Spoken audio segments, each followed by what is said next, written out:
I come from a small village where we live under a very strong taboo. It is forbidden to steal, and if caught, you will be buried alive with all your family members without any excuses or explanation. As a result, everyone in the village always treads with caution. I've witnessed a young man, along with his entire family, being buried alive because he was accused of stealing someone's goat. They didn't even allow him to explain himself. He was just buried alive with his family. There was no one to speak up for us, and fear runs through our veins. One morning, while I was bathing, I noticed someone sneaking into my room. Before I could shout and leave the bathroom, the person quickly left. I couldn't recognize or see the face of the person or what he was looking for in my room, but I knew it was a man. I thoroughly searched my room afterward but couldn't find anything out of place. I was extremely anxious about the incident that day. The next day, I visited my friend Williams and recounted what had happened. He was equally surprised. "Williams, to be honest, I'm really scared. You and I know what we've been enduring in this community," I said, tears welling up. "This is serious, Sam. I'm lost. Who was that man, and what does he want?" Williams responded, "I don't know, but I hope it's not what I'm thinking," I replied. "Well, let's pray fervently so this doesn't escalate into something worse," Williams suggested. Returning home, I continued to ponder the incident. Despite thoroughly searching my room, I couldn't find any clues. Fear gripped me as I contemplated the consequences, knowing what people in my village were capable of, even though I didn't know the intruder's intentions.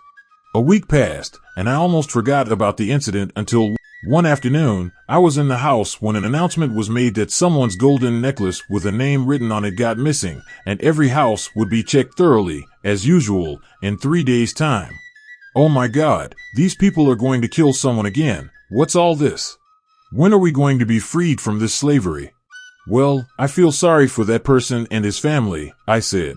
In the afternoon, I quickly went to see my friend Williams, and fortunately, he was around. "Have you also heard, Williams?" I asked.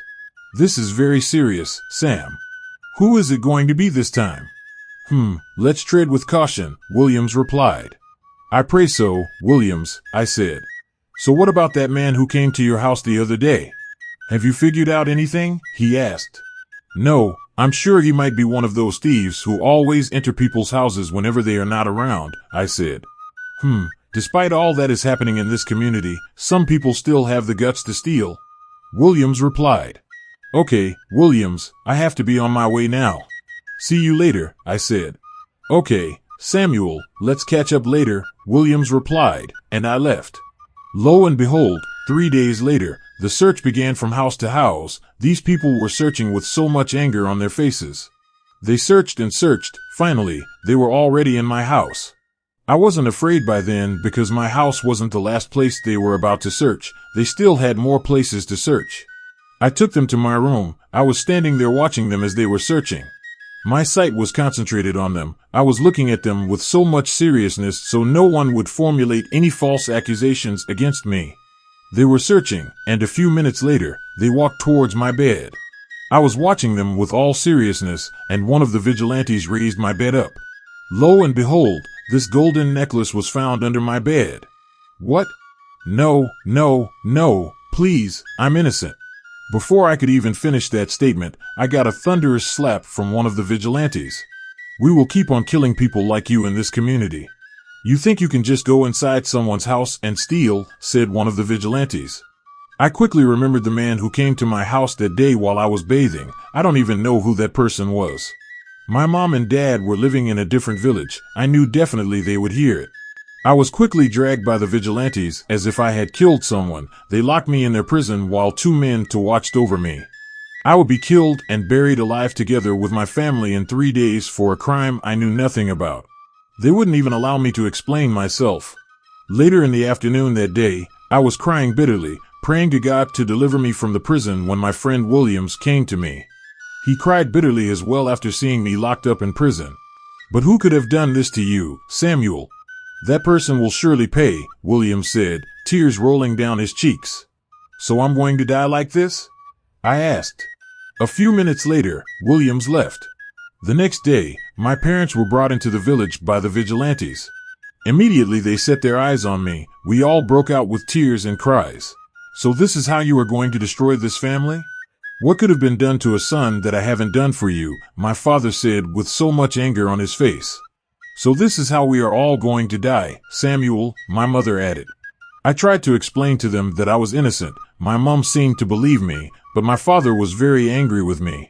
We were all locked up in a prison, waiting for the next day to come so we would be buried alive since we didn't have any option other than to die. In the prison with my dad and mom, Sam's dad asked, Sam, are you really sure you don't know anything about all these accusations? Even if he is innocent, you and I know that we will definitely die because there is no proof, Mom added. I'm innocent, Dad, believe me. I don't know anything about all these accusations. I was bathing one day when I saw someone sneaked into my room. Before I could shout and get out of the bathhouse, the man already escaped, and I don't even know the person. I'm sure he was the one who put the necklace under my bed, Sam said. This is serious, Sam. Are you quarreling with anyone? Or are you in a fight with anyone? Mom asked. Mom, you know me very well. I'm not that kind of person. I'm not fighting or quarreling with anyone, Sam replied. We only have tomorrow, Sam. Since you claim you are innocent, what are we going to do now? Who will save us? The vigilantes are not ready to listen to you. There is no hope for us. Once we are locked up in this prison, we will surely die, Dad said, crying. God of our ancestors, if truly my son is innocent, please come to our rescue. Don't let us die because of a crime we knew nothing about, Mom added, tears dropping from her eyes. The next day, early in the morning, we were still at the prison when some of the vigilantes came. Hey you, bring them out. It is time. We will never live together with people like this, one of the vigilantes ordered. Lo and behold, we were brought out and led to the spot where they had been burying people alive. My mom couldn't hold herself, so she was screaming and lamenting. Whoever that is responsible for this predicament, be it a man or a woman, I curse their entire generation, from the first generation even to the 7th generation. From the bottom of my heart, they shall never know peace. They will die a painful death. They will suffer till they die, Mom said.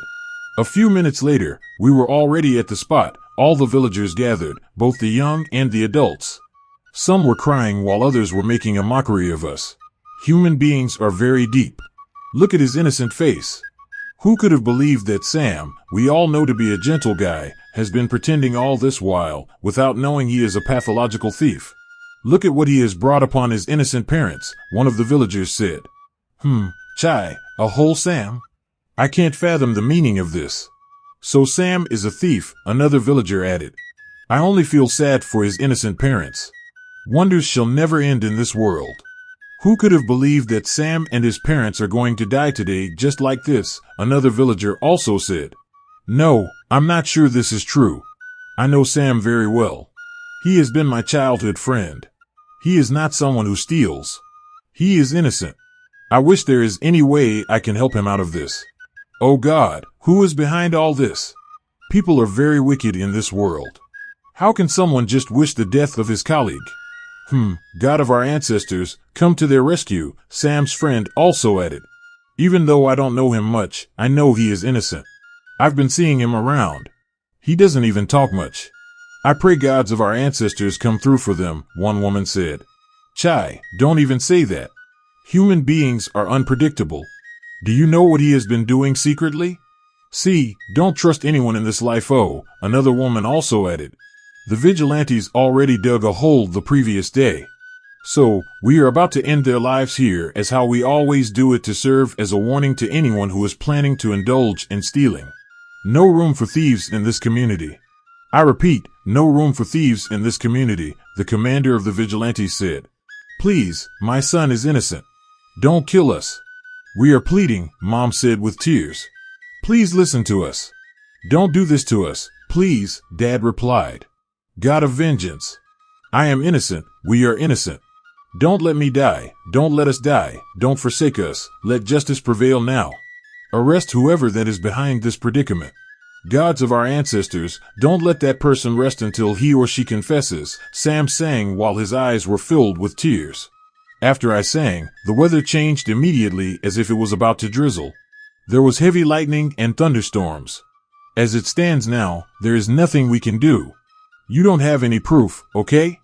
I don't want to hear anything from you or you again, the commander of the vigilantes said, pointing his hand at Sam's forehead. Please, then, kill me and leave my parents alone. I don't want them to die, please, Sam said. No, my son, let me die rather. You are still young to die. I love you so much, Mom also said. Please, I'm begging you people, leave my wife and my son out of this. I want to give my life for them, Dad also said. Enough of all this.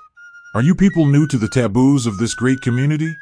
Now, you, untie them and throw them into the hole, the vigilantes commander ordered.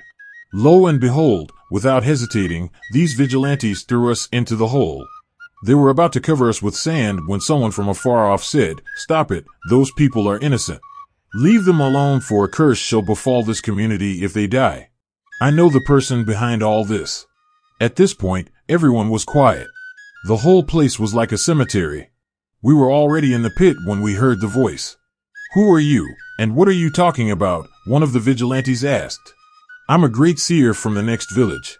Bring those people out from the hole, for they are innocent, the man replied. Hey man, do you think we are joking here? Oh, I see, you want us to bury you together with them, right? One vigilante said.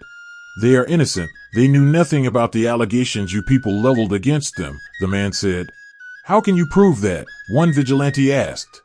I will prove it to you, but bring them out first, the man said.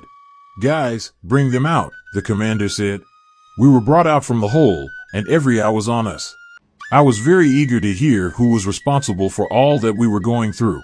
Now prove to us that these people are innocent, the vigilante commander said. You guys should keep your eyes on everyone here so no one will run away, the man said to the vigilante group. Now the person behind all this is here among you, the man said. Chai, what kind of confusion is this now? One villager said. Who could have been the person? Another villager added.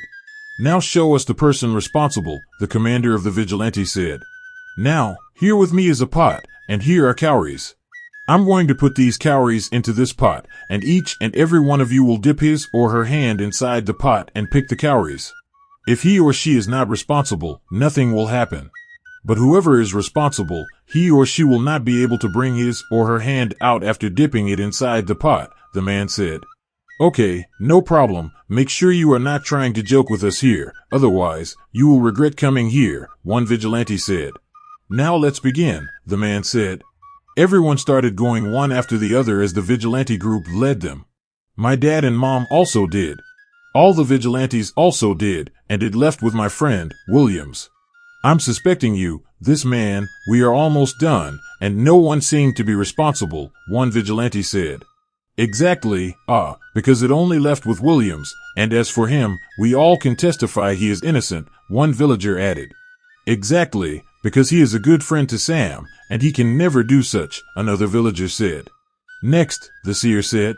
Williams drew closer to the pot while staring at me, and from the look of things, he seemed not to be happy at all. His mood changed instantly. I don't have much time. What are you waiting for?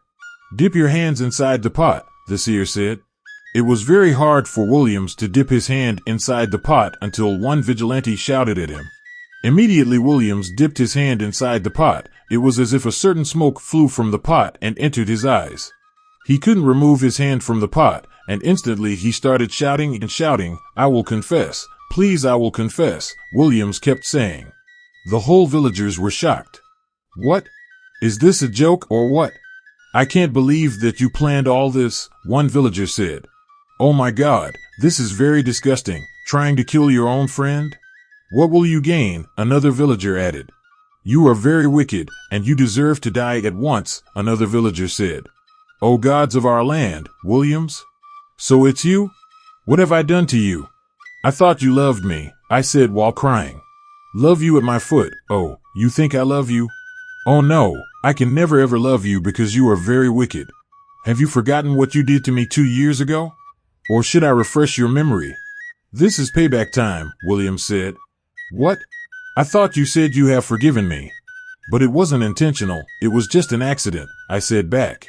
My son, what's happening here? What is he talking about because I'm confused, my dad asked. Say something, Williams, because I'm confused as well, Mom added. Dad and Mom, it all happened 2 years back, I said while casting my mind back to what happened that day. 2 years ago, how it all happened in William's house. His wife gave birth to a bouncing baby boy who was just 5 months old. In William's house then. Wow, Williams, congratulations to you once again. The baby looks exactly like you, I said. We thank God, it's now your turn. Oh, hurry up and get yourself a wife because you are not growing any younger, Williams replied. By the way, where is his mother? I asked. Well, she went to the market to get some foodstuff, Williams replied. Oh, okay, that's good, I replied. A moment later, out of joy and the happiness running through my veins for my very good friend Williams, I took the babe while I was playing with him, and all of a sudden, the baby fell down from my hand, and instantly he died. What? Sam. Wait, let me see. Oh my God, Samuel, you have killed me. So you just came all the way from your house just to come and kill my baby?